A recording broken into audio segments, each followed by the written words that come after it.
But I do also want to welcome State Senator Hoylman is joined us and wanted to pull him into the discussion. And yeah, welcome, Senator Hoylman. Thanks for having me, Guy. Just really, I know my colleagues have been filling you in. Zach, my chief of staff, has been on.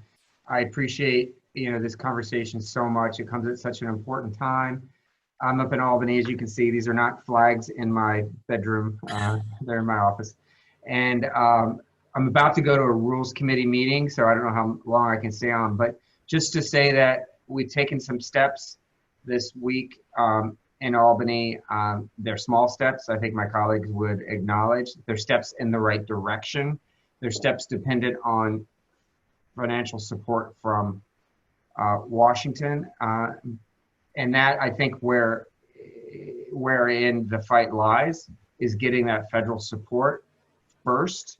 And if we don't get the federal support, then we need to take the course of action that Bobby and Harvey have suggested, which is we got to come up with our own revenue sources here in the state of New York. We cannot let our small theater venues die.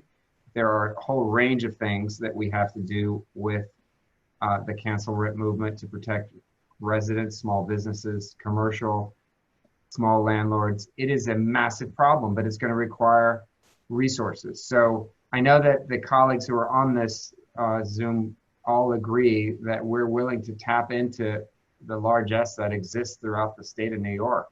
It's just having the political will to do it, and also waiting, for Washington to act and pushing our colleagues at the federal level to make certain it does in a relatively timely fashion, because we don't know how many more bites of the apple we're going to have up in Albany to actually pass bills.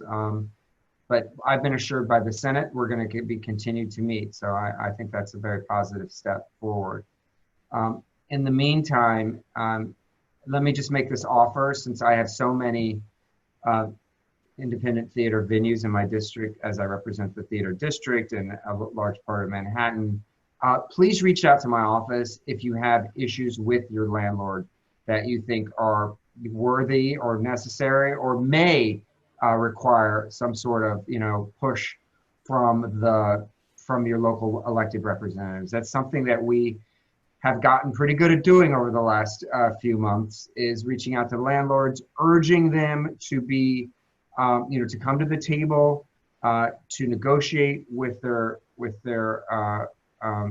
lessors and lessees, and having an open mind to negotiation. That's what all of us need during this time. So my email is bradhoylman@gmail.com. That's probably the easiest way to get to me if you are in my district. The 27th, which, as I said, is a big chunk of the heart of Manhattan. Part of it is represented by Harvey too. So he's got some great venues there too. So we can work together on putting some pressure on landlords to be fair and equitable during this very difficult time.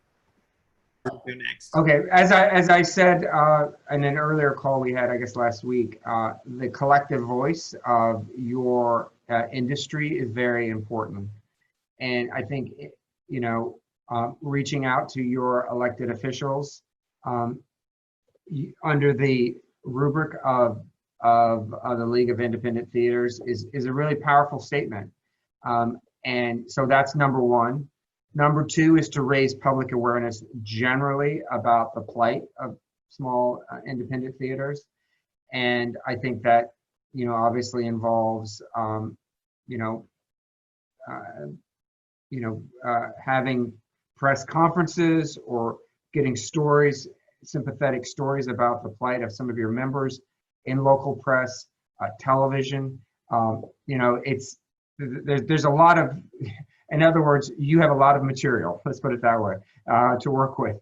And I think somebody like Delcinia from the Public Advocate's Office, knows how to work the press when it comes to tenant issues. And we need to raise the temperature through public awareness. So contacting your elected officials, having public facing events, planting good, stories that advocate our position about the need for rent cancellation or some form thereof is all very important. And then, of course, the federal strategy. It's not just the local electeds, but our federal elected officials need to hear from all of us during this crucial time. And the members of Congress, they know they're working hard, but it's good to back them up with their $3 trillion package that they passed in the House and show them some love for all the efforts they're making in Washington right now. So those would be my suggestions.